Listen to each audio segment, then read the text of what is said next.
Steph, can you just walk us through what happened there? I think 40 seconds left when you tried to call timeout. Didn't have a timeout to call. I knew we challenged, but I didn't realize when we lost the challenge that we didn't have any timeouts left. I know Coach mentioned he took the blame for it. As I ain't gonna lie, I thought it was the smartest play in the world. When I got the ball, turned around, saw a trap, realized there was no real outlets. Instead of turning it over, it's kind of the heady play, but it turned out not to be. I looked over at the bench and everybody was shaking their head. So it was an unfortunate situation in that respect, but good learning lesson. Thankfully, we came away with the win, but good learning lesson on how important all those details are. We know it, but knowing timeouts, knowing the situation, it was just an unfortunate sequence right there. What did you think about the two, decisions that involved Draymond today? Him coming off the bench and then in the second half starting him on Fox. I mean, we talk about it a lot around here, around doing whatever it takes to win and everybody being able to be flexible on what their role is or what they're asked to do from the top all the way to the bottom. It's well documented. Most of us have been in situations where that's become a decision. Last year in the playoffs with me, Wiggs coming back at the beginning of this year's playoffs, Draymond, from game 2 to game 4. So it's just being ready to play no matter what the situation calls for, the versatility of our team, and the fact that we know each other so well that he doesn't start in the first half, starts the second half, matchup change, and we kind of pick up right where we left off. So it's just a credit to him, obviously accepting the role. It's a credit to just our 1 through 15 being able to, keep the identity of how we play no matter who's starting or who's, out there. Over here, Steph, the last possession when you guys were on offense is about a 4-second differential. You took the shot, I think, with about 12 left. Can you take us through that possession, please? It's always a balance of, playing the clock and trying to find the best shot, because obviously if I make the floater, we're up 3 with 10 seconds left, and you like that kind of position to have one more stop. Obviously, I missed. It was a little fight for the rebound. They called timeout with 10 seconds left, so I live with that decision, knowing D. Fox kind of went for a phantom steal. I had the whole lane kind of wide open, made a decision. I live with it. Wish I would have made it, obviously, but we were able to get one last stop. So that's the nature of the playoffs, where I analyzed that possession, figure out what I could do different. Had they made the shot, it'd be a different context, but, you play to the buzzer. Steph, can you describe the level of desperation you still need to have in a Game 5, a swing game, knowing that the winner has a chance to win the series on Friday? I think we understand how we, bounce back in these last 2 games, the things that we've done differently and the physicality we've played with. Bottle that up, take it to Sacramento. The biggest thing that we've noticed is just, the possession game is everything in this series because of the pace and because of the way that they play. If you give them, turnovers, they had 18 points off turnovers tonight. Last game was a little bit better, night and day different than game 1 and 2. So we have to maintain our composure on that front. Turnovers and offensive rebounds in game 5. Like you said, it's a great opportunity. We know we have to win one in that building to get out of this series. Might as well be game 5. Steph, can you kind of take us through that final stop, getting Fox to give up the ball and the communication that you and Dre had to have together in that moment? I think it's just about being one step ahead. They knew, based on where I was, they were going to try to bring me into the pick and roll. And all you want to do is just try to keep a body in front of Fox. You know that down 1, they're in the bonus. You can't foul, and they're probably going to get a shot off. It's just you want to make it as tough as possible. So he came off, was able to kind of make him change directions. He bobbed the ball a little bit, and then I felt Draymond on my right side. and he was right there in the right position. And then right there is just a read of knowing he picked the ball up, Draymond's got him squared up. I'm not doing anything at that point, so go, chase HB off the line. He got a clean look, but it was a late contest that I tried to get up there and bother it as much as possible.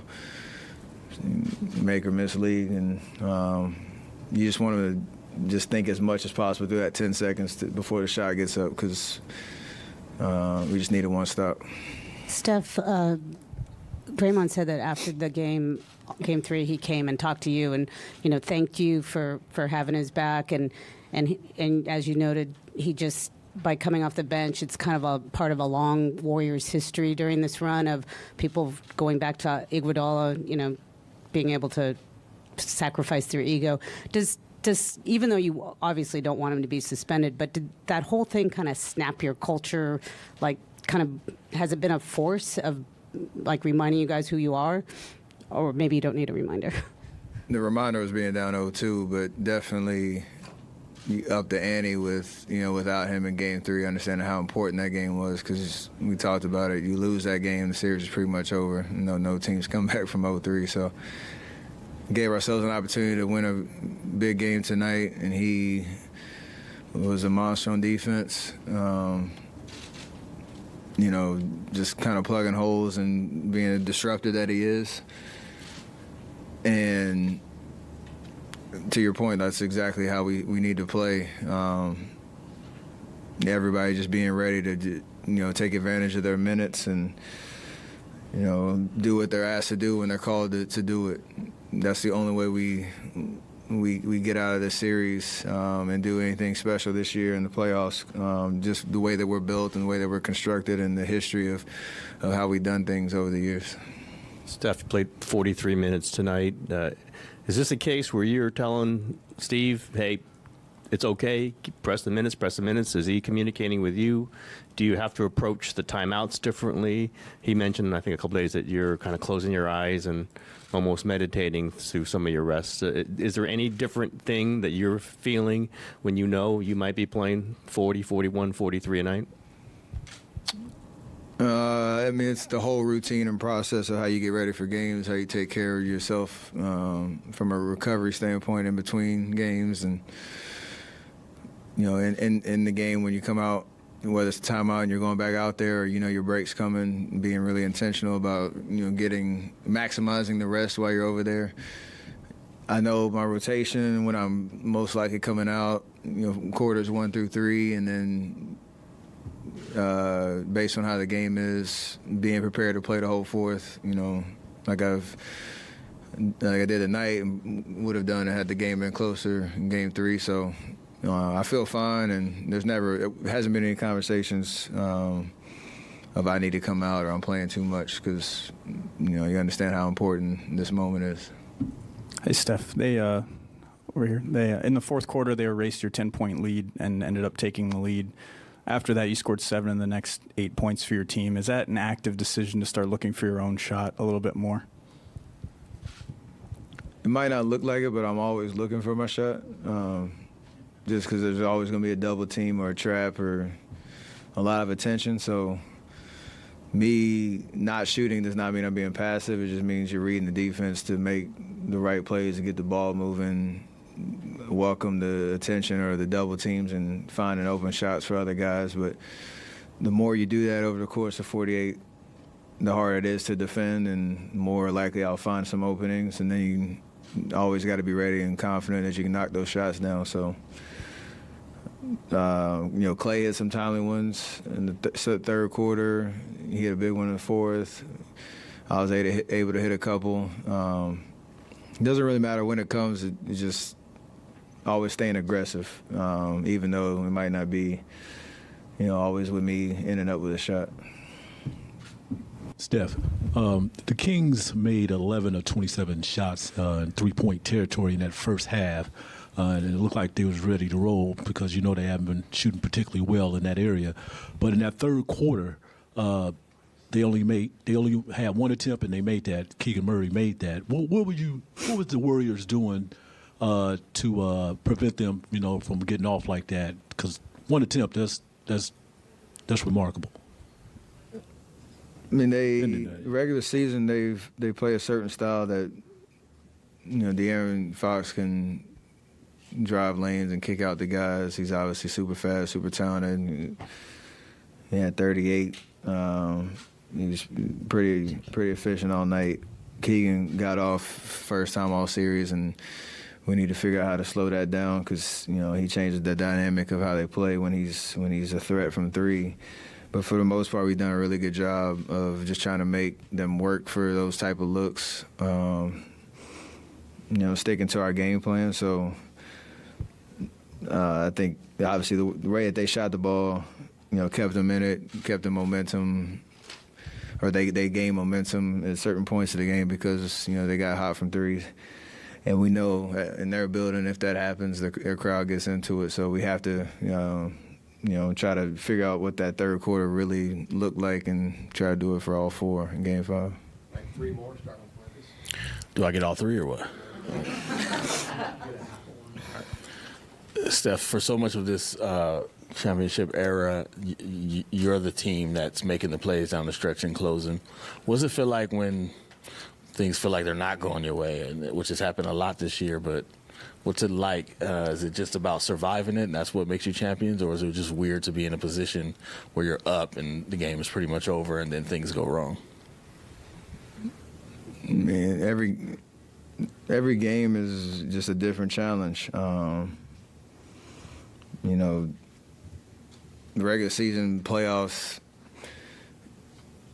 teams are coming at you, especially like this year, this whole year, as defending champs, we're getting everybody's best shot. And, whether it was self-inflicted wounds or whether it's teams just getting hot or whatever it was, there were games that we let go for a lot of different reasons. We've learned from that in the sense of being able to stay, maintain our composure and not get too rattled by those runs that happen because they're,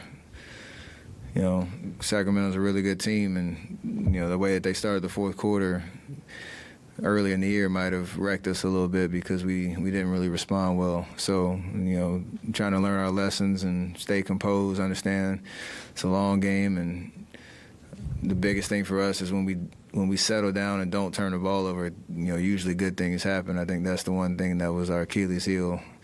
Not just the turnovers that we always have, but the untimely ones that, allowed the game to kind of get out of hand. So we've done a better job of that in these last 2 games, and I think that's a big difference. Stephanie, you guys were down at the half, come out of the third quarter, and you dominate the third quarter. Defense better, deep rebounding better. What was behind the energy that came out in that third quarter?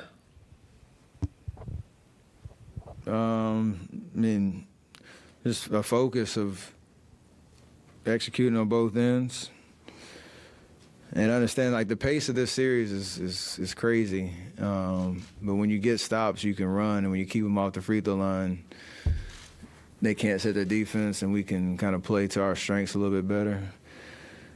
And a lot of that was Clay. Clay played amazing that third quarter, hitting some big shots for us. So, and the way that we finished the quarter was huge, which has been another part of our struggles in terms of, a 6-point lead turning into 2, or a 2-point lead turning into a 4-point lead for them, or, certain things like that. We went from, to close it out the way we did that last possession, allowed us to have a little bit of breathing room, even though they made that run to start the fourth. So all those details matter.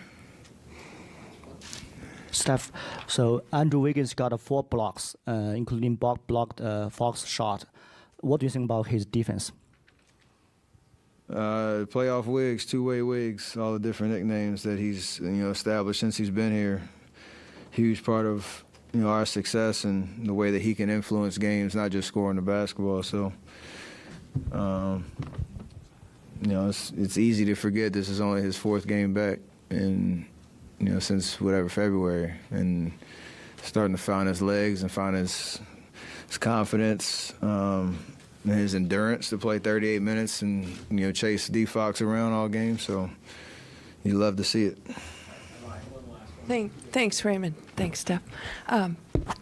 With Clay driving and dishing out the last, half of Game 3 and then again today, Steph, how much has that opened up the floor? It seemed like you guys were making so many snappy, quick passes that just led to good things. They turned up the pressure on us to start this game. It seemed like everybody was getting pressured out to almost half court, it felt like. They were just trying to disrupt our patterns. So the lane was relatively wide open, but it doesn't mean you can always get all the way to the basket. So, being able to see, those lanes, drive, like you said, find the open guy on the weak side, that domino effect that happens. We love to play that way because usually the ball is going to find the right guy for an open shot and the easy shot. And so Clay, knowing he's such a threat to shoot the ball from the perimeter, when he's decisive, when he gets into the lane, it's just another way for us to create good offense. And usually that means we're getting good shots up instead of, rushing or turning it over or settling. So just got to, we trust him with the ball in his hands to keep doing it.